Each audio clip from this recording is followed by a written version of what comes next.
बीडच्या आष्टीमध्ये एका कंपनीकडून 1400 जणांची फसवणूक करण्यात आली।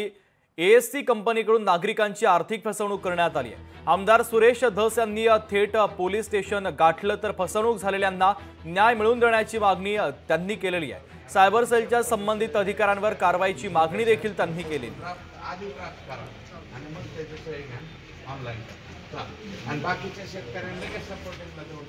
एएससी नावाची ऑनलाइन काहीतरी कंपनी आहे, ज्याच्यामध्ये मासे विक्रीचा वगैरे व्यवसाय दाखवून जवळपास 1200 लोकांना 1200 ते 1400 लोकांना आष्टी तालुक्यातील गंडा घालण्यात आलेला आहे।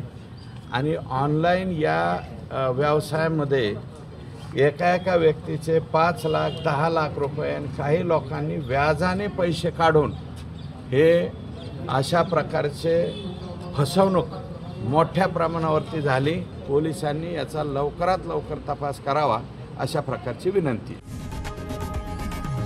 लोकशाही मराठी ऐका, पहा, जागरूक रहा।